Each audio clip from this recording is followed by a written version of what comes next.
فرماتے ہیں کہ میں نا مزدور لینے گیا، بغداد کے چوک میں مزدور بیٹھے ہوتے تھے، میری ان مزدوروں میں سے ایک نوجوان بچے پہ نظر پڑی، بڑا کمزور سا وجود تھا لیکن چہرے پر عبادت کا نشان تھا، ماتھا بتاتا تھا کہ نماز کا بڑا خیال رکھتا ہے۔ میں اس کے قریب گیا، چہرے بھی بڑا کچھ بتاتے ہیں نا، چہروں میں بھی بڑی رانائی ہوتی ہے۔ فرماتے میں قریب گیا، میں نے اس کو کہا بیٹے مزدوری کرو گے؟ تو کہنے لگا مزدوروں میں بیٹھا ہوں تو ضرور مزدوری کے لیے ہی تو بیٹھا ہوں۔ تو میں نے کہا کہ چلو پھر، کہنے لگا نہیں میری کچھ شرطیں۔ میں نے کہا بتاؤ؟ کہنے لگا پہلی شرط یہ ہے کہ لوگ 4 دینار دیہڑی لیتے ہیں، میں 3 دینار لوں۔ میں نے کہا یار بھائی تو بڑی بہترین ہے، باقی بھی اس طرح کی رکھ لے۔ اس نے کہا حضور دوسری شرط یہ ہے کہ میں آپ کی مکمل بات مانوں گا لیکن جب اذان ہو جائے گی پھر آپ کی نہیں سنوں گا۔ تیسری بات اس نے یہ کی کہ حضور میں آپ کے گھر میں کام کروں گا پر آپ کے کسی سوال کا جواب نہیں دوں گا۔ تو میں نے کہا یار تو بڑا عجیب ہے، شرطیں تو مالکوں کی ہوتی ہیں۔ کہنے لگا جی بہرحال میں شرطیں لگا کے جاتا ہوں۔ فرماتے میں اسے گھر لے آیا، کام میں نے اس کو بتایا تو جو کام مزدور سارے دن میں کرتا ہے نا اس نے 2 گھنٹے میں کر دیا۔ ہمارے مزدور سگریٹ پینے میں بھی تو آدھا گھنٹہ لگاتے ہیں، وہ چائے پینے جائیں تو پونا گھنٹہ وہاں، ان کو بھی تو دیانتداری کرنی چاہیے کہ نہیں کرنی چاہیے؟ معاہدہ کیا ہے نا جی تو پورا اترنا چاہیے نا۔ کہتے 2 گھنٹے میں، اب کام جب بندہ شروع کراتا ہے تو کام اور نکل آتا ہے۔ کہتے کام میں نے اس کو اور بتا دیا، وہ کرنے لگا، اس نے مٹی نکال کے رکھی تھی باہر رستے میں، تو اذان ہو گئی زور کی، اس نے وہیں کدال چھوڑی گئی اور چلنے لگا۔ تو میرا بیٹا کہنے لگا اس کو ذرا برابر کر دو۔ کہنے لگا چپ کر جا، تیرے باپ سے بات ہوئی تھی، جب اذان ہوتی ہے تو میں کسی اور کی نہیں سنتا، صرف اللہ رسول کی سنتا ہوں۔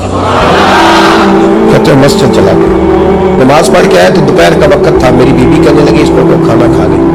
کہتے ہم نے کہا کھانا کھا لو، تو کہنے لگا میں نے روزہ رکھا، رمضان بھی نہیں تھا، نفلی روزہ رکھا۔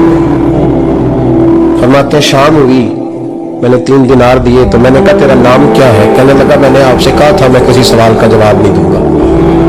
تو وہ چلا گیا۔ اگلے دن میں پھر لینے گیا اسے، کام کچھ اور نکل آئے تو لوگوں نے بتایا وہ صرف ہفتے والے دن آتے ہیں۔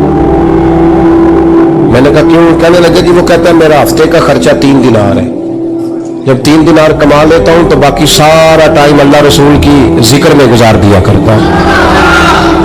فرماتے عجیب، اگلے ہفتے میں پھر لینے گیا، میں نے پورا ہفتہ انتظار کیا کہ کام اسی سے کرانا ہے۔ میں جب گیا تو میں نے کہا چلو، کہنے لگا میری شرطیں یاد ہے نا؟ اور میں نے کہا یاد ہے بھائی، ساتھ چل۔ فرماتے کام کرایا، 2-3 ہفتے وہ آتا رہا۔ ایک ہفتے میں گیا تو لوگوں نے کہا حضور آج نہیں آیا، کیوں؟ کہنے لگے بیمار ہو گیا۔ کہاں گھر ہے؟ کہنے لگے بغداد کے قبرستان کے پیچھے جو کچی آبادی ہے اس میں رہتا ہے۔ فرماتے میں گیا، دروازے پہ دستک دی تو کہنے لگا حضور آپ ہیں؟ دروازہ کھولا ہے، آ جائیے۔ فرماتے میں اندر گیا تو میں نے کہا تمہیں کیسے پتا چلا؟ میں کہا تمہیں کیسے پتا چلا میں آیا ہوں؟ کہنے لگا حضور اللہ والے ہو، آپ نہیں آنا تھا، ورنہ امیر تو غریبوں کا پتہ لینے کوئی نہیں آتے۔ کہتے میں قریب گیا تو کہنے لگا میں آپ کا انتظار کر رہا تھا، تیز بخار ہے، تپ رہا۔ جیب سے کچھ پیسے نکالے، کہنے لگا یہ پیسے رکھنے، ایک انگوٹھی نکالی۔ کہنے لگا حضور آج رات کو میرا انتقال ہو جائے گا، ان پیسوں کا کفن خرید کے صبح جنازہ پڑھ کے مجھے دفن کر دینا، اور جب دفن کرو تو یہ انگوٹھی لے کے عصر کے بعد ہارون رشید کے پاس جانا،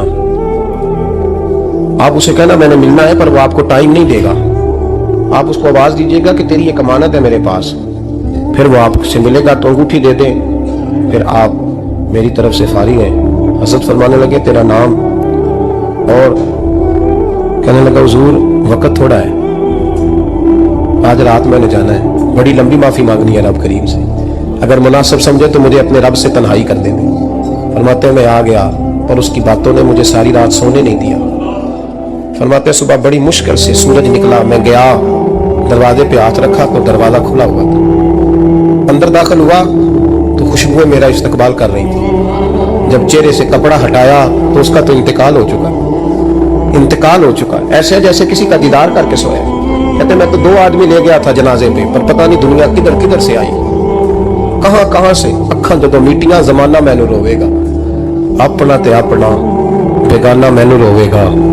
فرماتے میں تو 2 بندے لے گیا تھا پر پتہ نہیں مخلوق کہاں سے آئی۔ جنازہ پڑا، دفن کیا۔ ہارون رشید کے پاس میں عصر کے بعد گیا، میں نے بلانا چاہا پر بادشاہ تھا، میری طرف دیکھا ہی نہیں۔ میں نے اس کو کہا تیری ایک امانت میرے پاس ہے،